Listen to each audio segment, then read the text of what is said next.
Assumindo o controle, vencendo os desejos destrutivos, é o nome da nossa série de mensagem desse mês. Nós estamos chegando no final dessa série. Até aqui nós já falamos sobre orgulho, já falamos sobre inveja, já falamos sobre ira, já falamos sobre gula, falamos sobre preguiça, e nós queremos dar sequência nessa série de mensagens. Aqui nesse vídeo que nós estamos promovendo a série de mensagens, diz que hoje seria luxúria. Mas como sexo é alguma coisa boa, eu vou deixar para a semana que vem, para gerar expectativa. Sexo fica para a semana que vem, luxúria fica para a semana que vem. Hoje eu vou falar com vocês sobre avareza.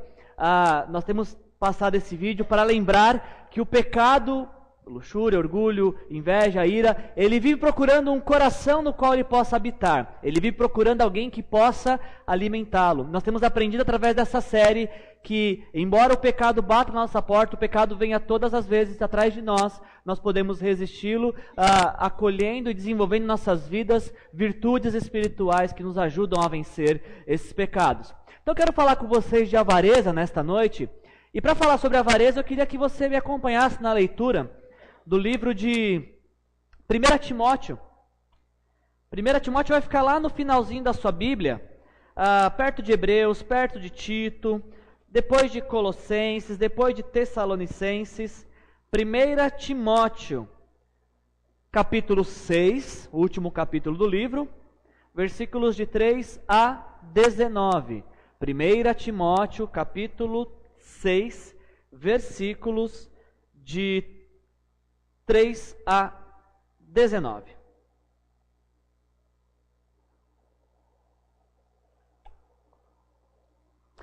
E desta forma nos fala o Senhor Jesus através da sua palavra nessa noite.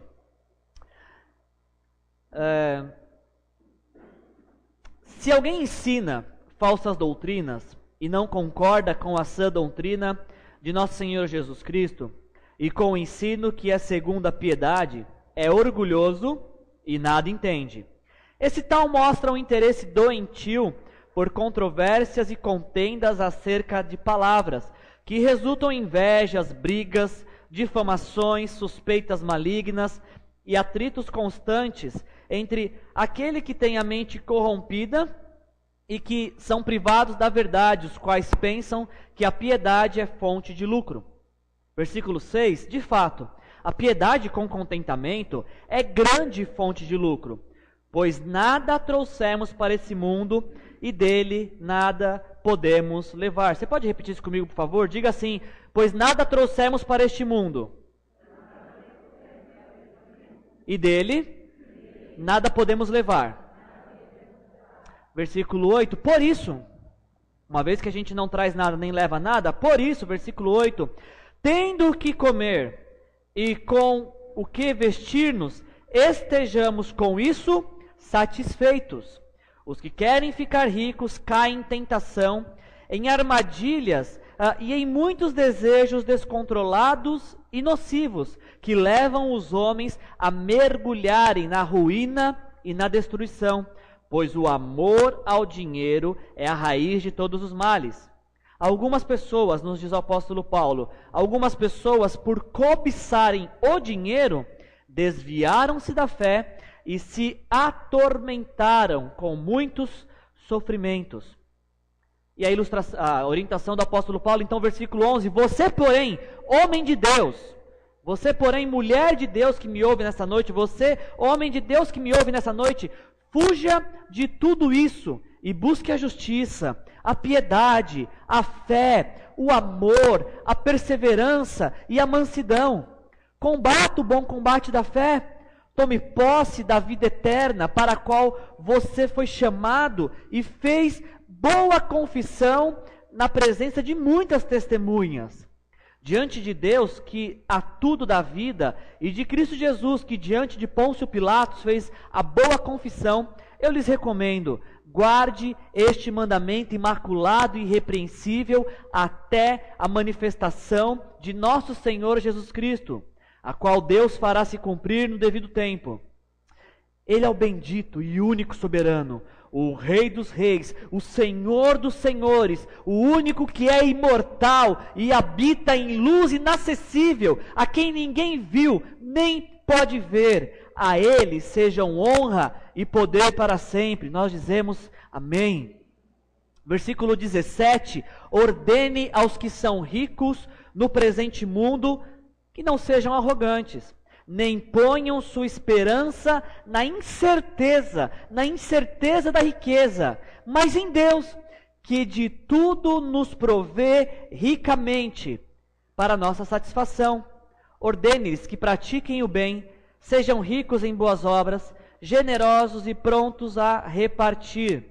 Desta forma, versículo 19, dessa forma, eles, e por que não dizer também nós, acumularão um tesouro para si mesmos, um firme fundamento para a era que há de vir, e assim alcançarão a verdadeira vida. Amém. Nessa noite nós vamos falar sobre avareza. Um pecado que começa com só mais um pouquinho. Quanto você precisa ganhar mais? Só mais um pouquinho. Só mais um pouquinho. E nunca acaba esse só mais um pouquinho. Nos diz o dicionário que avareza, a primeira definição que nós temos no dicionário de avareza é que avareza é o apego demasiado e sórdido ao dinheiro. Diz o dicionário que avareza é um apego demasiado ao dinheiro. Mas também o dicionário nos diz que avareza é mesquinharia ou sovinice. Eu acrescentaria a essa definição do dicionário que avareza também é o culto ao dinheiro e, portanto, idolatria. Quando nós pensamos em uma pessoa avarenta, que tipo de pessoa nós pensamos? Nós até temos alguns nomes para chamar essas pessoas, não temos? Quando uma pessoa avarenta, que nome nós chamamos essas pessoas? Temos uma pequena lista de nomes. Nós chamamos a pessoa de mão de vaca, mão fechada, mão de figas, tio Patinhas, morrinha, unha de fome, migalheiro, tira o escorpião do bolso, seu salim, canguinha, forreta, somítico. Faltou algum nome? Esses são apenas alguns nomes que nós chamamos uma pessoa quando ela é avarenta. Geralmente a pessoa avarenta a gente fala que é o mão de vaca, que é o pão duro, que é quem tem o escorpião no bolso. E aí por muito tempo nós acreditamos que a avareza é um pecado de rico. Porque afinal de contas só pode ser avarento quem tem dinheiro. Onde já se viu pobre não tem do que ficar avarento, como vai ser avarento? E crescemos com isso. Não, avarento é o rico. O rico é avarento e ele é avarento porque ele não divide aquilo que ele tem com ninguém. Mas a gente vai ver também durante a mensagem que tem muito pobre que é muito avarento também. Aliás, falar sobre avareza eu resolvi inverter a ordem das mensagens, deixar a luxúria para a semana que vem, até para você convidar seus amigos para ouvir essa mensagem. Eu resolvi falar de avareza porque nós estamos em duas épocas muito propícias para se falar de avareza. Primeira época, 13º, e a segunda época, mês que antecede o Natal. Se tem um momento do ano que é ótimo falar de avareza, é nessa época de 13º. É nessa época de Natal. E você vai perceber que não precisa ser rico, nem ter muito dinheiro para ser avarento nesta época do ano. Agora, falando em avareza, a gente fala assim, não, avarento é aquele que tem muito e que sempre quer mais, e que avarento é aquele que não divide o que tem. Mas será? Será que essa é uma boa definição para avareza? Será que avarento é só aquele que tem muito e quer mais, e aquele que o que tem não quer compartilhar? Será que se resume a isso a avareza?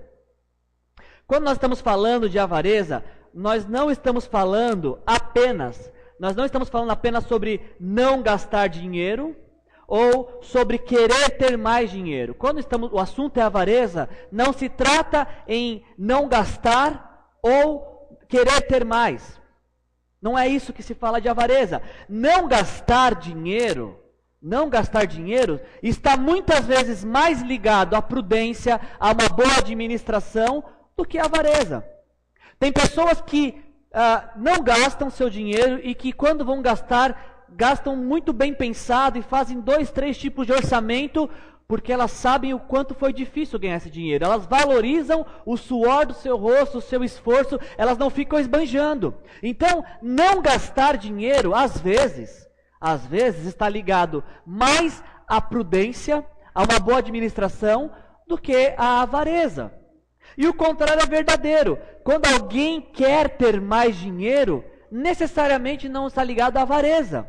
Às vezes, algumas pessoas que querem mais, elas estão pensando naquela ambição. Lembra que semana passada nós falamos que existe uma ambição que é saudável, que é aquela que te leva a uma melhora de vida, que é aquela que te leva a buscar uma condição de vida melhor?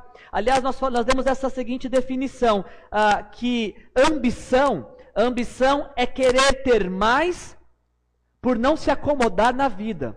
Ambição é querer ter mais, é saber que Deus está abrindo portas e adentrar essas portas. Ambição, e uma ambição saudável é essa. Se a vida oferece meios pelo qual eu possa crescer, eu acredito que Deus está permitindo que eu avance, que eu mude de emprego, que eu tenha outras oportunidades. Esta é uma ambição saudável. Agora, a diferença disso é a ganância. A ambição é querer ter mais e não se acomodar. A ganância é querer ter mais apenas para poder se acomodar. Eu vou juntar muito, eu vou ter muito, e aí então eu posso descansar. Essa é a diferença entre ambição e ganância. A avareza era um pecado capital, porque como nós vimos nessa série, ela dá origem a alguns outros pecados. A partir da avareza nascem outros pecados, e estes são alguns filhos da avareza. O primeiro filho da avareza que eu quero apresentar para vocês é a ganância. O nosso Senhor Jesus Cristo, uma vez ele foi procurado por uma pessoa que falou: mestre, fala para o meu irmão dividir a herança dele comigo. Esse homem não estava procurando justiça, ele estava sendo ganancioso, ele queria mais do que ele tinha. E o nosso Senhor Jesus Cristo falou assim para esse homem: cuidado, fiquem de sobreaviso contra todo tipo de ganância, porque a vida de um homem não consiste na quantidade de seus bens. O primeiro filho da avareza é a ganância, é pensar que seremos mais ou seremos melhores se tivermos mais. Fica o alerta do nosso Senhor Jesus: cuidado, muito cuidado. Porque um homem não pode ser avaliado pela quantidade dos seus bens. Um outro filho da avareza, a prepotência ou a arrogância. A avareza, ela nos engana com essa falsa ilusão de que se nós tivermos só mais um pouquinho, só um pouco mais, então nós teremos um pouco mais de poder sobre as outras pessoas. Se eu tiver só um pouco mais, então eu vou ter mais status, eu vou poder me exibir mais, eu vou poder ser melhor que outras pessoas. Nosso Senhor Jesus Cristo, ele continua esse diálogo com esse jovem, ainda em Lucas 12, a versículo 19, ele conta uma historinha para esse jovem. Ele falou assim: tinha um homem que tinha muitos celeiros. E teve um ano que a safra desse homem deu mais do que ele esperava. E o que esse homem pensou? Bom, já que deu mais do que eu esperava e mais do que eu preciso, o que eu vou fazer? Eu vou derrubar meus celeiros e construir maiores, porque aí então eu posso descansar e falar: minha alma, descanse, coma, beba, porque você tem para muitos anos. E qual que é o alerta de Deus para esse tipo de pessoa? Contudo, Deus lhe disse: insensato, essa mesma noite a sua vida lhe será exigida, então quem ficará com o que você preparou? De que adianta acumular muitas coisas? De que adianta buscar um status? De que adianta buscar muitas posses? Sendo que pode ser que amanhã seja o nosso dia de partir. Alguém certa vez falou que a morte é como se cada um de nós tivéssemos uma senha, só que você não sabe qual é o seu número. E acontece de uma vez você é sorteado e você nem está sabendo.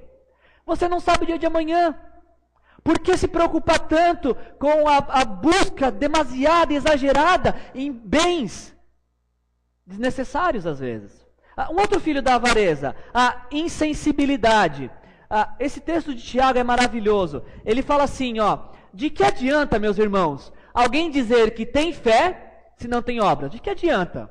Acaso a fé pode salvá-lo? Uma fé sem obras? Se um irmão ou uma irmã estiver necessitando de roupas, de alimento, de cada dia, e um de vocês lhe dizer, vai em paz, está precisando, mas vai em paz, Deus te abençoe, aqueça-se e alimente-se até satisfazer-se, sem porém dar-lhe nada, de que adianta isso? De que adianta esse tipo de fé que vê alguém passando necessidade e fala, olha, Deus te abençoe, vai nessa força aí que um dia, quem sabe, alguém te ajuda. Assim também a fé, por si só, se não for acompanhada de obras, esse tipo de fé está morta. Você quer uma coisa mais avarenta que isso aqui? Vê alguém nesse estado, Deus te abençoe. Vai nessa força aí, vai nessa fé, que você vai conseguir, Deus vai abrir porta para você. Não tem coisa mais avarenta que isso. A Bíblia nos orienta em Provérbios, capítulo 19, versículo 17. Quem trata os pobres, empresta ao Senhor. E como Deus não fica devendo a ninguém, e Ele o recompensará. Esses são alguns filhos da avareza. Tem um filho da avareza que ele é muito discreto. Ele passa quase desapercebido, que é a mentira. Provérbios 11, 24 diz que há quem dê generosamente e vê aumentar suas riquezas. Outros que retêm o que deveriam dar e caem na pobreza. A mentira, ela é uma filha da avareza, porque a mentira, ela vai nos levar a conviver com duas situações. Primeiro, ela vai falar assim pra gente, olha, se eu conseguir só mais um pouquinho, será suficiente. A avareza, ela faz uso da sua filha mentira para nos dizer isso. Se eu preciso só de mais um pouquinho. Só mais um pouquinho eu vou ser satisfeito. Ou uma outra mentira que a avareza nos conta. Eu não dou nada para ninguém, porque eu não tenho nem para mim. Eu não tenho nem para mim. Como é que eu vou dar para alguém? A avareza nos faz conviver com essas duas mentiras. De pensar, bom, se eu conseguir só mais um pouco... Eu vou me esforçar só mais esse ano de trabalho, porque aí então eu vou dar uma condição melhor para meus filhos. Eu vou me dedicar mais a esse trabalho do que a minha família, mas só por um tempo, porque depois então eu vou poder dar uma melhor condição para meus filhos. Tem pessoas que passaram a vida inteira de seus filhos trabalhando, pensando em dar uma melhor condição para seus filhos. Seus filhos se casaram, saíram de casa, e essas pessoas não deram a melhor condição para seus filhos, e caíram nessa mentira de achar que eu preciso só de mais um pouquinho. Só mais um pouquinho para dar uma condição melhor para meu filho. O que não é verdade. Ou a outra mentira. Não, se eu tivesse, olha, de verdade, de coração, se eu tivesse um pouquinho mais, eu compartilhava com alguém. Eu dava algo para alguém. Eu só precisava de um pouquinho mais. Mentira. Isso é uma mentira que a avareza nos faz pensar. O nosso Senhor Jesus Cristo, Ele nos fala no livro de Lucas, no capítulo 6, versículo 38. Lucas, capítulo 6, versículo 38. Deem, palavras de Jesus, Lucas 6, 38. Deem e lhes será dado. O quê? Uma boa medida, calcada, sacudida e transbordante será dada a vocês, pois a medida que usarem também será usada para medir vocês. Palavra de Jesus para nós, quando nós damos a alguém, e nós aprendemos isso mês passado, melhor é dar do que receber. Quando damos a alguém, Deus também abençoa nossas vidas. Na matemática do mundo em que vivemos, quanto menos você der, mais você terá. Essa é a matemática do mundo. O que nos é ensinado na escola, o que nos é ensinado na sociedade. Olha, quanto menos você tiver, mais você terá. Só que na matemática de Deus, irmãos, quanto mais você tiver, quanto mais você der, mais você terá. Na matemática do mundo, quanto mais você der, menos você terá. Na matemática de Deus, quanto mais você dá, mais você tem. Um outro filho da avareza, a ansiedade. Certa vez o Senhor Jesus Cristo está contando uma parábola e ele fala que algumas pessoas são como um tipo de solo e semente. Umas caem pelo meio do caminho, outras caem sobre rochas, e outras caem sobre espinhos, e outras caem em terra boa. E olha que interessante que Jesus Cristo fala. As sementes, né, que caíram entre espinhos são comparadas àquelas pessoas que ouvem, mas ao seguirem seu caminho, são sufocadas São sufocadas. Pelo quê? Pelas preocupações, pelas riquezas e pelos prazeres dessa vida. E qual que é a consequência de ser sufocado por estas coisas? Não amadurecem. Você conhece alguém assim?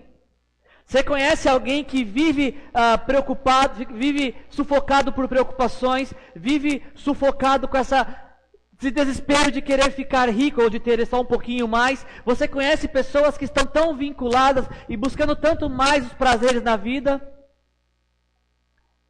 Talvez seja por isso o motivo de que muitas pessoas não amadureçam na vida, na fé, nos relacionamentos, porque estão sufocadas pelas preocupações da avareza. E por isso nosso Senhor Jesus Cristo diz que essas pessoas não amadurecem. Um filho bem interessante da gente falar da avareza, a incredulidade. Destaquem esse versículo na sua Bíblia, Hebreus capítulo 13, versículo 5, que diz assim: conservem-se livres do amor ao dinheiro e contentem-se com o que vocês têm. Qual o motivo que a gente tem para não amar o dinheiro e para se contentar pelo que temos? Qual é o motivo para isso?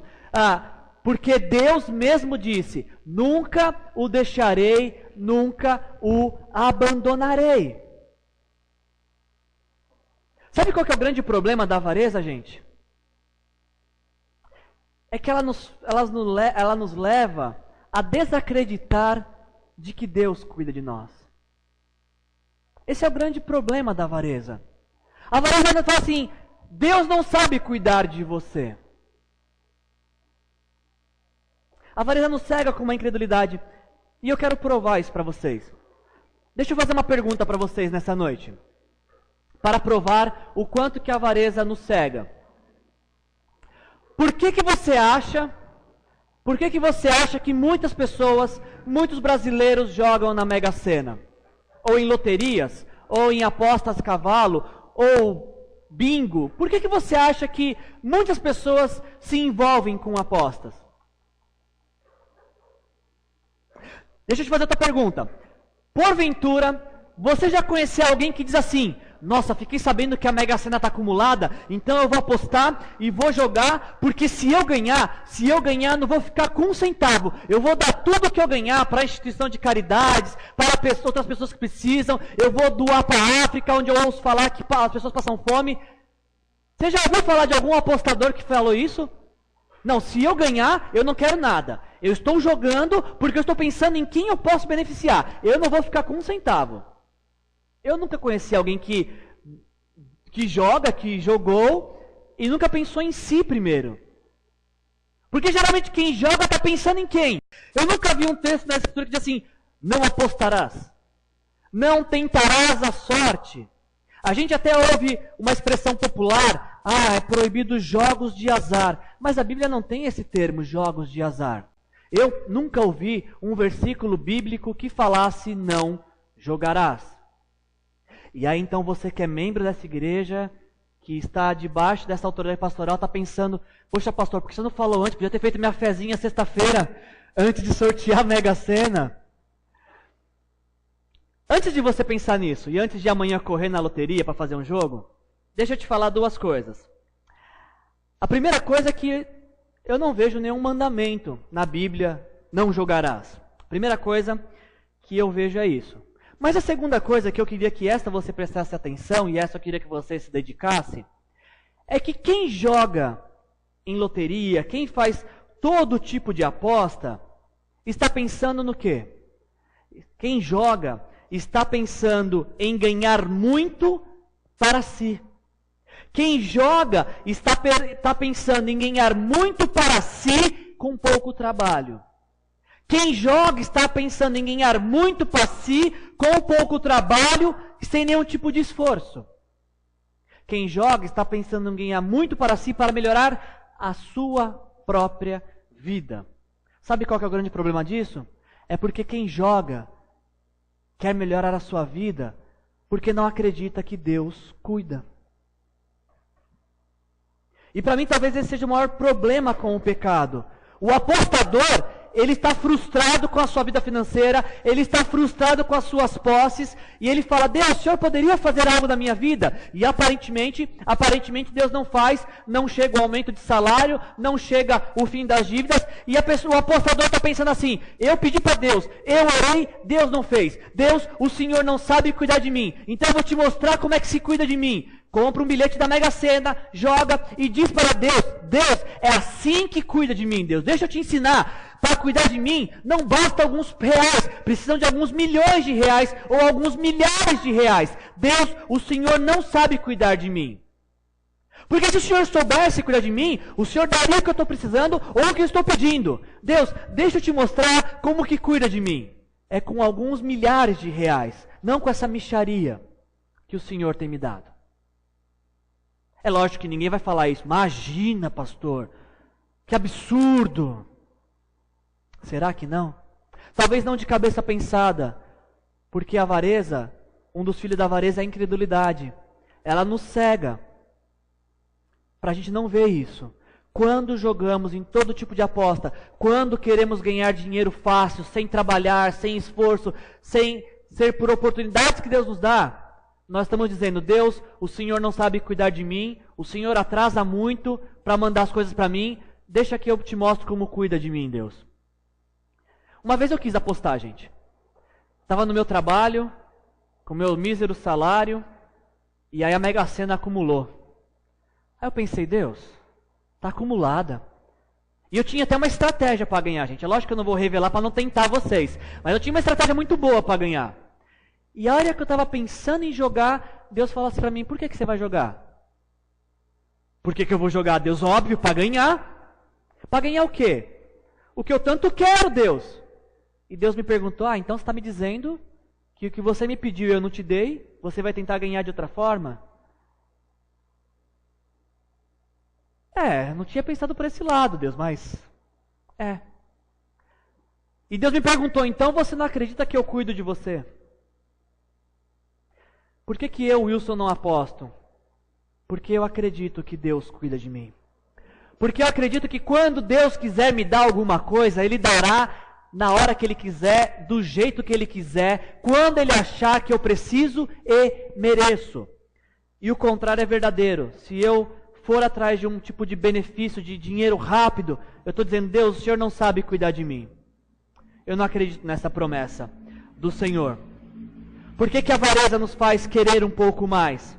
Porque ela nos ensina que se nós tivermos um pouquinho mais, só um pouquinho mais, precisamos menos de Deus. Quanto mais tivermos, menos de Deus precisamos. Por isso que a avareza nos diz: você precisa de só mais um pouquinho. E por fim, o último filho da avareza desta noite, a idolatria. Nosso Senhor Jesus Cristo falou que nenhum servo pode servir a dois senhores, pois odiará um e amará o outro, ou se dedicará a um e desprezará o outro. Vocês, que são meus discípulos, vocês que estão se aproximando de mim, de Jesus, vocês que me amam, vocês não podem servir a Deus e ao dinheiro. É muito interessante que na Bíblia, o dinheiro, ele não é apresentado apenas como um material para movimentar a economia. Na Bíblia, o dinheiro, ele é apresentado como uma personificação de uma divindade. Na Bíblia, o dinheiro, ele é apresentado como um tipo de Deus, que quer devoção, que quer serviço, que quer um tipo de culto. Tem um filósofo do século XVII, o Francis Bacon, ele diz assim: se o dinheiro não é o seu servo, ele será o seu mestre. Eu vou repetir essa frase. Se o dinheiro não é o seu servo, ele será o seu mestre.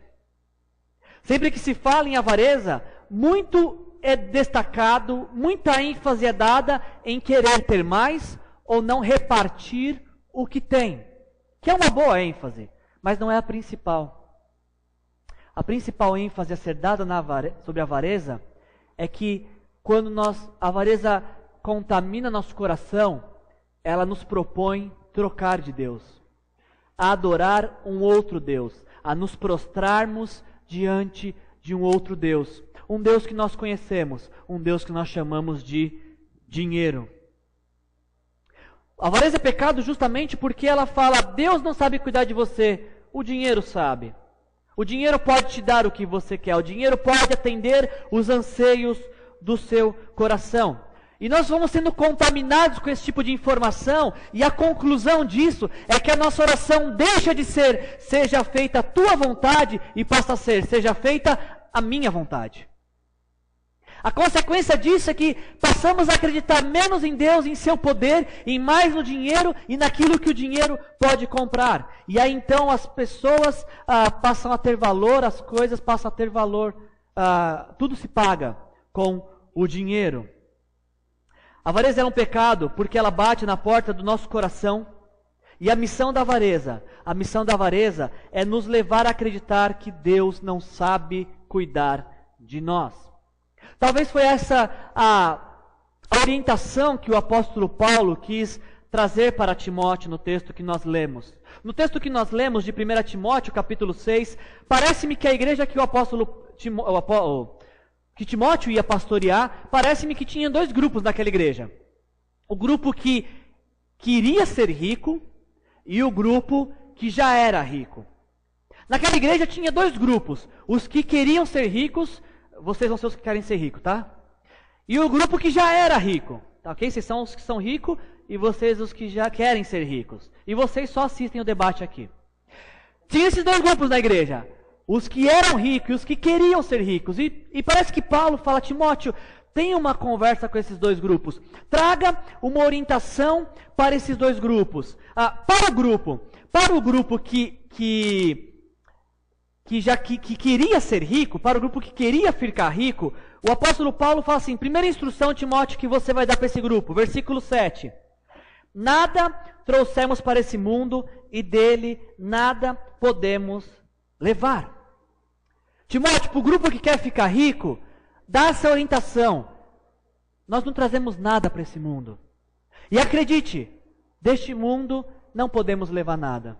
É óbvio que eu e você sabemos disso. É óbvio que eu e você já fomos a algum funeral e vimos que as pessoas não levam nada daquilo que elas conquistaram. Só que é extremamente interessante que, por mais que a gente saiba disso, nós vivemos nossas vidas como se isso não fosse verdade. Nós vivemos nossas vidas como se nós fôssemos levar tudo que estamos produzindo para a vida eterna. Tem uma frase que chama muito a minha atenção do livro Um Mês para Viver, que eu quero compartilhar com vocês nessa noite. No livro Um Mês para Viver, o autor traz uma analogia perfeita do que nós estamos falando. Ele fala assim: digamos que você sai de férias e está hospedado no hotel onde planeja passar algumas semanas, mas não gostou do seu quarto. Então você chama seu próprio decorador. Você está de férias, você vai ficar naquele quarto por alguns dias, mas você fala: nossa, que quarto estranho. Você liga para o seu decorador. Quem eram os ricos? Vocês, né?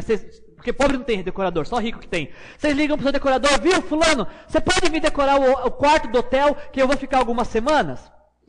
Aí então vocês decidem investir muito dinheiro e ali muda o papel de parede, as cortinas, os quadros, enfim, o quarto inteiro. Você decide comprar uma televisão de tela plana, gigante, e a pendura na parede. Fora do quarto, você não gosta nem das plantas, nem das flores. Então contrata um jardineiro. O tempo passa e você continua fazendo mudanças de acordo com o seu gosto. E aí então chega o dia que as suas férias acabam e você vai para sua casa. Pergunta: faz algum sentido para você essa cena? Para vocês que são ricos, faz algum sentido vocês saírem de férias e irem para um quarto de hotel e aí você fala: não gostei disso, e você gastar dinheiro para a decoração desse quarto de hotel que você vai ficar alguns dias? Faz sentido? Vocês fariam isso? Ninguém vai fazer isso. Nem mesmo quem tem muito dinheiro faria isso. Porque o hotel é hospedagem de alguns dias. Se eu gosto dele ou se eu não gosto dele, daqui a alguns dias eu não vou estar mais lá. É interessante, né? Porque nós fazemos exatamente a mesma coisa com as nossas vidas. O tempo em que estamos aqui é momentâneo, é curto. Pode até ser comparado com um curto período de férias, porque a nossa casa verdadeira é o céu, é a eternidade com Cristo Jesus. E nós gastamos nossas energias, nossas finanças, nossos recursos, decorando esta casa aqui. decorando o tempo presente. Enquanto daqui a pouquinho a gente vai para o nosso verdadeiro lar. E de que adiantou ter decorado a casa aqui em que estamos? Os Guinness, ele também ele faz uma pergunta no seu livro 7 Pecados Capitais, uma pergunta que é simples, mas ao mesmo tempo complicada. Os Guinness, ele faz a seguinte pergunta: o que conquistamos ao conquistar? Você que está buscando conquistar, você que está lutando, você que está se esforçando, o que nós conquistamos ao conquistar? Ele diz assim, o que possuímos ao possuir, melhor dizendo. O que possuímos a possuir? Somente uma alegria transitória ou um status não duradouro. E isso, de fato, não pode ser passado a um herdeiro. A busca por possuir é, portanto, uma miragem, perseguida obsessivamente e autodestruidora. E olha essa frase de Os Guinness: as mãos podem acumular, mas o coração do homem não pode fazer o mesmo. O que possuímos ao possuir? Apenas a ilusão. Agora sim. Agora sim o quê? Agora sim o quê? Uma doce e triste ilusão. Timóteo, oriente aqueles que querem ficar ricos. A gente não traz nada para esse mundo, e principalmente, dele a gente nada leva. Timóteo, traga uma orientação para esse pessoal. Versículo 8. Tendo o que comer e com o que vestirmos, estejamos com isso satisfeitos. Fala a verdade. Vamos ser sinceros aqui, tá? Deus está vendo.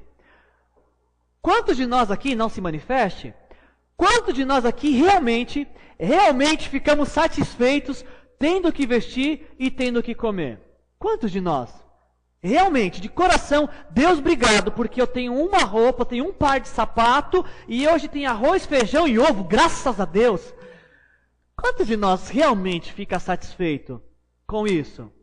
É a orientação que o apóstolo Paulo dá para Timóteo. Olha, tendo o que comer e vestir, você já está melhor do que muitas e muitas pessoas na face da terra. Eclesiastes capítulo 5, versículo 10 e 11. Quem ama o dinheiro jamais terá o suficiente. E quem está falando isso é Salomão, um dos homens mais ricos que já existiram. Quem ama o dinheiro jamais terá o suficiente. Quem ama as riquezas jamais ficará satisfeito com os seus rendimentos. Isso também não faz sentido. Quando aumentam os bens, também aumentam os que os consomem. E que benefício trazem os bens a quem os possui, se não dar um pouco de alegria aos seus olhos? Para o grupo que queria ficar rico, o apóstolo Paulo fala: Timóteo, lembra esse grupo, que a riqueza é uma armadilha. É uma armadilha a riqueza. O versículo 9 vai nos dizer isso. Os que querem ficar ricos caem em tentação, em armadilhas e em muitos desejos descontrolados e nocivos que levam os homens a mergulharem na ruína e na destruição. Esse é o primeiro grupo. O grupo que queria ficar rico. Agora, também tem um grupo naquela igreja, um grupo que já era rico. E para esse grupo, também Paulo fala para Timóteo trazer algumas informações, algumas orientações. A primeira orientação que Paulo dá para Timóteo, versículo 17. Ordene para aqueles que já são ricos no presente mundo, que não sejam arrogantes. Lembre esse pessoal, Timóteo, que se eles têm alguma coisa, é porque Deus deu para eles.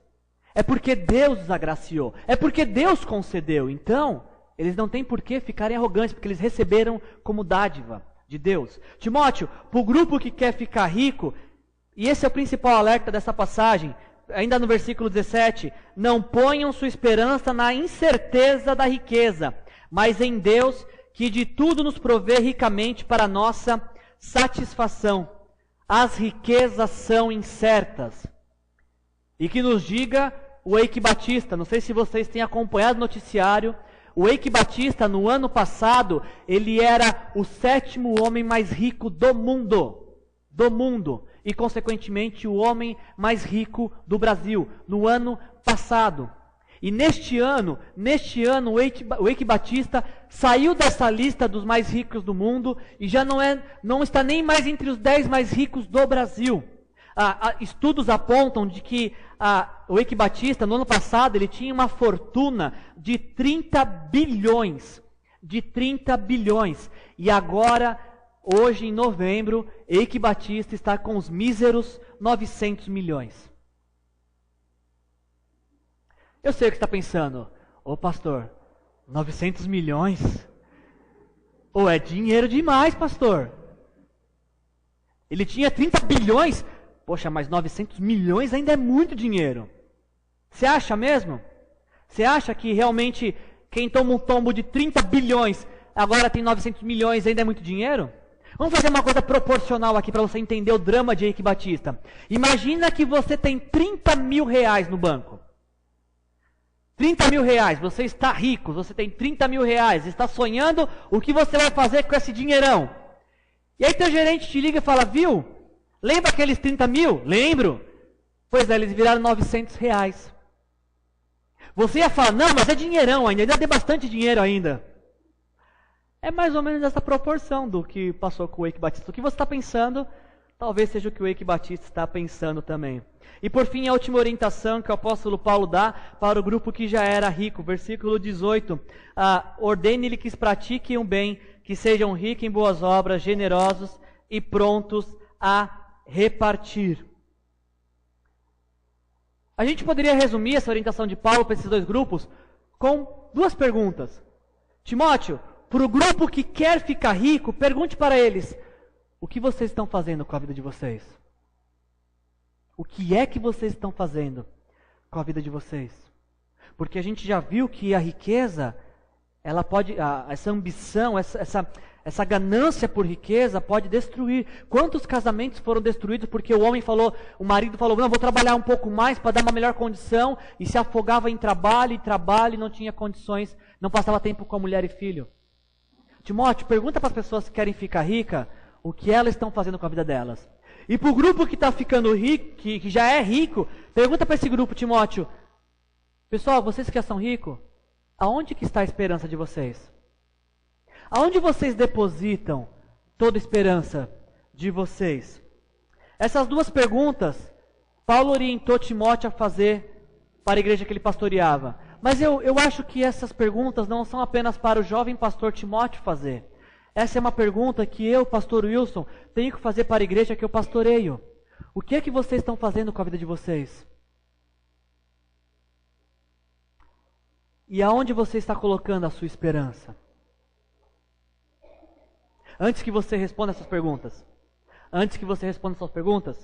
eu quero te ajudar a responder essas perguntas. Vamos para o nosso teste? Vamos fazer o teste da avareza? Vamos responder essas perguntas, mas depois que a gente responder o teste da avareza. Eu sei que é essa parte que vocês mais gostam na pregação, né? Que a gente fala dos outros, né? São os outros avarentos, não nós, os outros. Teste da avareza. Primeira pergunta para a gente avaliar se somos avarentos ou quanto somos avarentos. Primeira pergunta. Você tem alguma roupa em seu guarda-roupa que você não usa há mais de um ano? Primeiro teste da avareza. Você tem no seu guarda-roupa uma roupa que você não usa há mais de um ano? Pesquisas apontam que uma roupa que você não usa por 3 meses, fatalmente você nunca mais usará. Não, mas se aparecer uma oportunidade, você não vai usar. Então eu te pergunto, tem alguma roupa que você não usa há mais de um ano no seu guarda-roupa? Lá em casa a gente tem um acordo, Gisele e eu. Quando nós compramos algo novo, nós damos algo usado. Esse é o acordo que nós temos lá em casa. E antes que vocês falem, pastor, essa pergunta foi muito para o universo masculino, porque homem tem bastante roupa, né? Então, só para não falar que eu estou pegando no pé dos homens. Segunda pergunta que acho que atinge o universo feminino também. Qual foi a última vez que você deu algo para alguém? Qual foi a última vez que você deu um prato de comida, que você deu uma gorjeta, que você deu um sorriso, que você... Não, sorriso não, que sorriso não custa, né? Qual foi a última vez que você deu uma cesta básica? Qual foi a última vez que você deu alguma coisa para alguém? Qual foi a última vez? Essa aqui é a principal pergunta desse questionário, tá? Essa aqui vai dividir os avarentos e não avarentos. De quanto mais você precisaria para ser feliz? Pastor Leonardo é um homem influente. Ele pode sair daqui hoje à noite e ligar para o teu chefe. Viu, eu estava lá no culto e tal funcionário seu merece um aumento de salário. Quanto mais você precisaria para ser feliz? Se teu chefe chegasse para você amanhã e falasse, olha, eu tive um sonho que eu estava numa igreja e eu respondi a um apelo e eu quero te abençoar. O quanto mais você precisaria para ser feliz?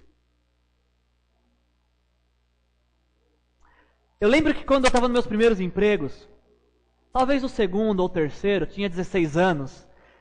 Não aqueles 16 anos que eu ia trabalhar com a meia por cima da calça. Outros 16 anos, um pouco mais para 17. E eu pensava assim, quando eu ganhar 500 reais, quando meu salário chegar a 500 reais, nossa, aí vai ser demais.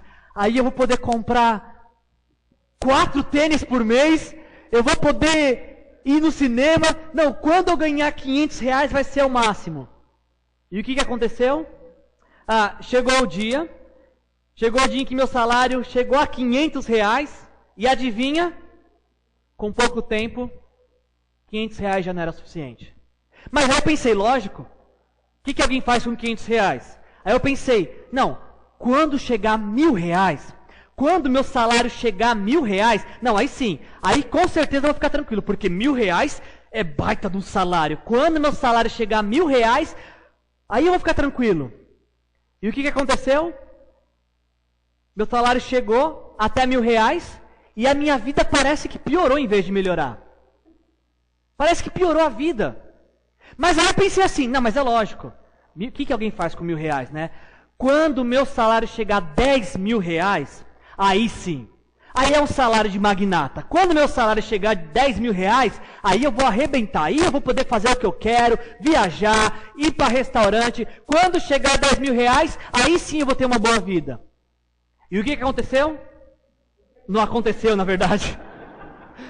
Não aconteceu. Mas se acontecer um dia, eu conto para vocês o que aconteceu. O que acontece na vida de alguém que começa a ganhar 10.000 por mês. Eu acho que nem vai chegar, na verdade.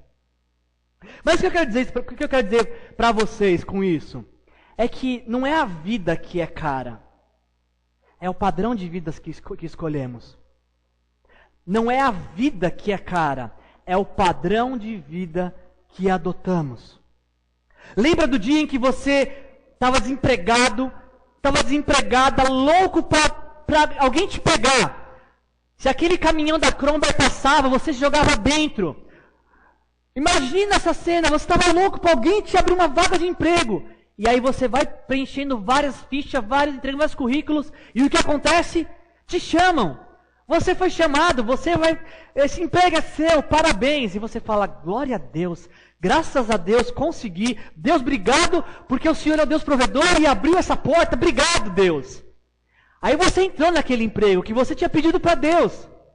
E o que aconteceu? Você começou a ter o primeiro salário, oh Deus, obrigado, Senhor, pelo primeiro salário. Vou tirar o dízimo, Senhor, eu vou guardar um pouquinho.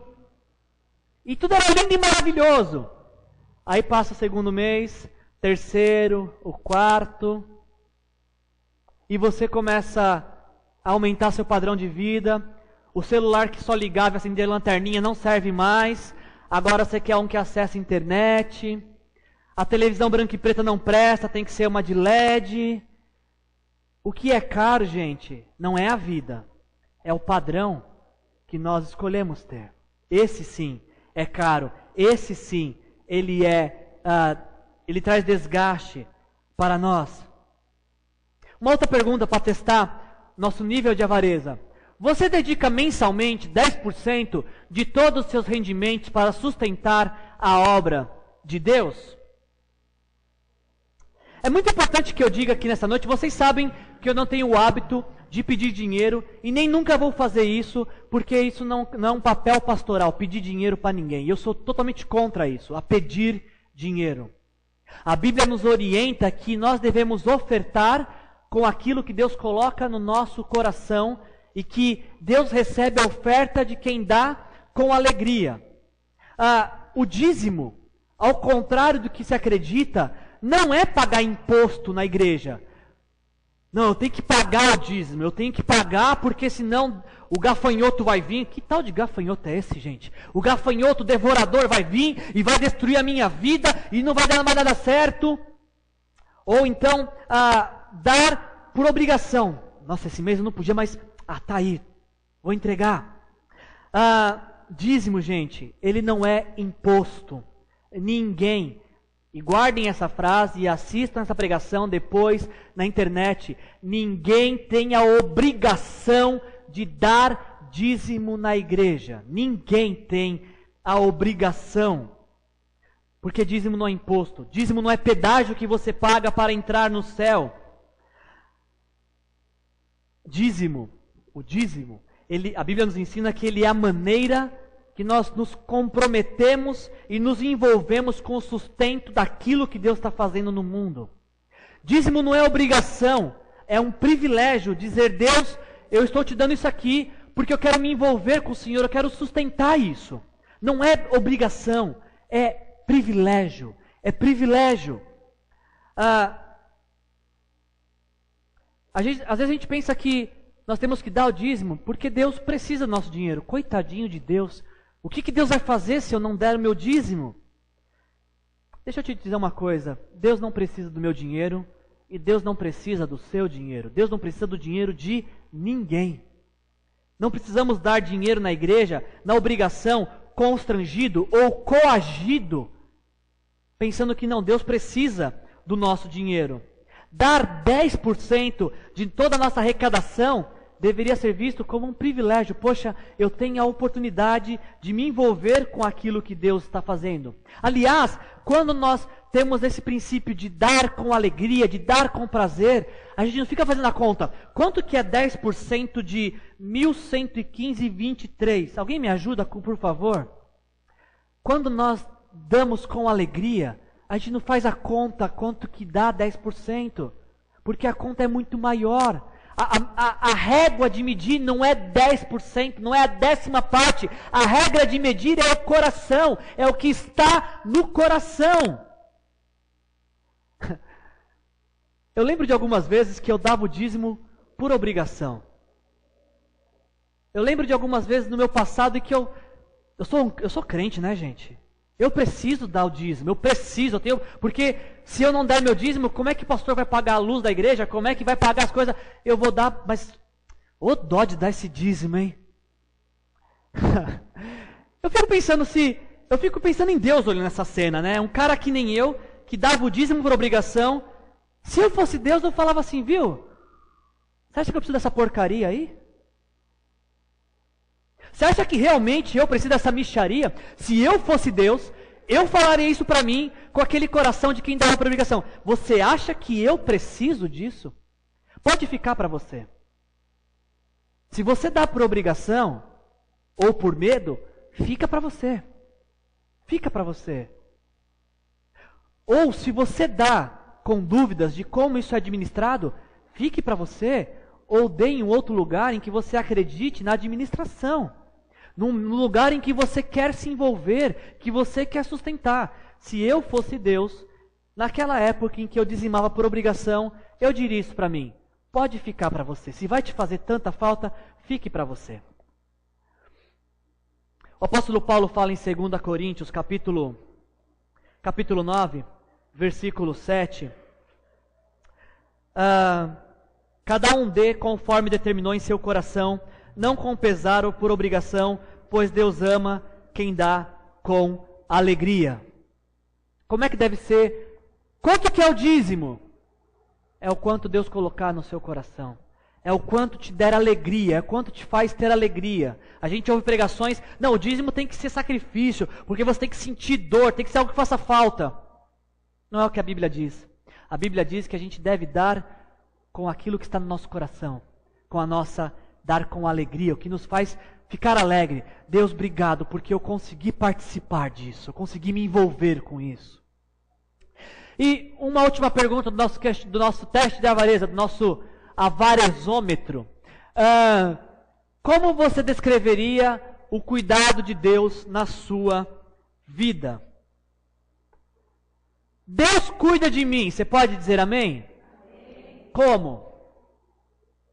Como que Deus cuida de você? Como é que você percebe e pode testemunhar desse cuidado de Deus na sua vida? Sabe, gente, a avareza ela foi minha companheira por muitos anos. Por muitos e muitos anos, a avareza foi minha companheira, minha amiga íntima. Porque como eu falei, eu dizimava, mas dizimava com dó. Eu dizimava com tristeza, por obrigação. Sempre dizimei. Nunca não, mas não me lembro qual foi o último mês que eu deixei de dizimar. Mas no passado eu dizimava com uma tristeza, porque eu pensava, poxa, o que eu poderia fazer com esse dinheiro? A avareza tinha encontrado lugar no meu coração. A avareza ela foi minha companheira por muito tempo. E eu fui tão avarento, mas tão avarento, que eu dizia assim, olha, eu não posso ajudar as pessoas, eu não posso fazer nada por ninguém, porque eu ganho tão pouco. Olha, meu salário, eu devia ter bolsa miséria, eu devia me candidatar com o salário que eu ganho. Eu ganho tão pouco que eu não tenho como ajudar alguém. Eu era tão avarento, gente, mas tão avarento, que eu achava que eu não tinha condições de ajudar ninguém. Quem tem que ajudar os ricos? Eu não tenho condição de ajudar ninguém. E o principal, gente, eu era tão avarento, mas tão avarento, que o meu ministério pastoral quase foi interrompido. Porque eu pensava assim, gente, eu vou ser pastor. Como é que eu vou ser pastor? Quem é que vai cuidar da minha família? Como é que eu vou comprar uma casa própria para minha família sendo pastor? Como é que eu vou dar uma condição de estudo para meus filhos sendo pastor? E por muito tempo, eu fiquei pensando, eu acho que pastorado não é para mim. Eu não posso ser pastor porque eu tenho uma responsabilidade. Pastor Leonardo me escutou muito falando isso. Eu tenho uma responsabilidade com a minha família. Eu tenho que dar um futuro para meus filhos. Lembra disso, pastor? Eu tenho que dar um futuro para meus filhos. Eu tenho que dar um futuro para minha esposa. Eu nem casa própria tenho. Eu acho que esse negócio de pastorado não é para mim. E eu era tão avarento, gente, eu tinha tanta preocupação com o meu futuro e que o ministério pastorado não me daria condições, que eu pensei em desistir do ministério pastorado. Eu tinha muita convicção no meu coração que fui chamado para o pastorado, mas eu falei, eu não posso ser pastor porque eu tenho um filho para criar, eu tenho uma esposa para sustentar e eu não posso ser pastor. Aliás, eu nem quero mais ser pastor porque eu conheci muitos pastores que passaram necessidade. Eu pensei assim, eu não quero mais ser pastor, porque eu vi muitos pastores sendo humilhados. Eu vi filhos de pastores que se desviaram porque viram seus pais sendo humilhados, porque passaram fome. Eu falei, eu não quero isso para mim. Eu não quero isso para a minha vida e eu não quero isso para a minha família. E por muito tempo eu fiquei com essa avareza no meu coração. Por muito tempo eu fiquei com isso dentro de mim. Aí teve um dia, sempre tem um dia, né? Teve um dia muito especial na minha vida, há 3 anos atrás. Eu estava vislumbrando a minha carreira profissional, eu estava vislumbrando o melhor para a minha família, e teve um dia que Deus falou, larga o teu emprego e aceita o convite de ser pastor numa igreja no interior de São Paulo. Aí eu falei, como, Deus? Como que eu vou ser pastor, Deus, e vou abrir mão do meu emprego, da minha carreira? Como é que eu vou comprar uma casa para minha família? Como é que eu vou vou dar uma condição de tudo meu filho? Sabe o que Deus me falou? Vai, porque eu que vou cuidar de você. Quem cuida de você não é o seu trabalho e não é o que você produz. Deus falando para mim, quem cuida de você e da sua família sou eu. Quem provê para você e para sua família sou eu. 3 anos atrás Deus me disse isso. E sabe o que aconteceu? Não ganhei 10 mil reais. Não tenho casa própria. Eu não tenho nem salário. Vocês sabiam que eu não tenho nem salário? De acordo com a legislação brasileira, eu tenho prebenda. Prebenda é um favor eclesiástico. É um tipo de remuneração eclesiástica. Aliás, o meu salário é fruto da fé de pessoas. O meu salário é fruto da fidelidade de pessoas. Quando as pessoas são fiéis, eu tenho salário. Quando as pessoas não são fiéis, eu não tenho. Mas Deus nunca me deixou faltar nada. Deus me fez uma promessa em Curitiba 3 anos atrás: vai, porque eu vou cuidar de você e você não vai passar por necessidade. Sabe o que aconteceu, gente? Estou há 3 anos aqui nessa igreja, como pastor dessa igreja, e nunca, em nenhum dia desses 3 anos que estou aqui, passei por um único dia de necessidade, um único dia de aperto. Todos esses dias eu tive o que comer, eu tive o que vestir, eu tive até internet para ver meus e-mails. Você acredita nisso? Deus cumpriu a promessa dele na minha vida. Deus me ajudou a entender que Ele cuida de mim. E quando eu comecei a entender isso, o meu coração começou a se libertar da avareza. Porque no meu coração, no lugar da avareza, entrou algo que Deus usou para curar a minha vida, que foi a generosidade. Se a avareza é uma doença, a generosidade é a cura para a avareza. Porque a generosidade nos leva a fazer por outros aquilo que Deus fez por nós. A generosidade nos lembra, é Deus que cuida de mim. E tem um exemplo bíblico, um personagem bíblico, um personagem que eu conheci há 17 anos atrás, o típico exemplo de generosidade. Se a generosidade pudesse ser tipificada em uma pessoa, essa pessoa explica muito bem generosidade. Eu quero ler um último texto e com vocês nessa noite finalizar a mensagem com esse texto. Filipenses, capítulo 2, versículos de 5 a 8.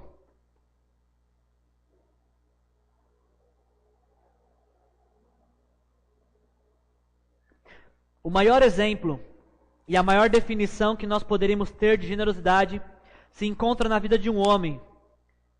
Um homem que eu conheci há 17 anos atrás, a história está registrada em Filipenses capítulo 2, versículos de 5 a 8, que diz assim: seja a atitude de vocês a mesma de Cristo Jesus. Seja a atitude de vocês a mesma de Cristo Jesus, o homem mais generoso que existiu. E sabe o que fazia dele um homem generoso? Versículo 6, que embora sendo Deus, não considerou que o ser igual a Deus era algo que devia apegar-se, mas, por generosidade, esvaziou-se a si mesmo, vindo a ser servo, tornando-se semelhante aos homens, e sendo encontrado em forma humana, humilhou-se a si mesmo, e foi obediente até a morte, e morte de cruz.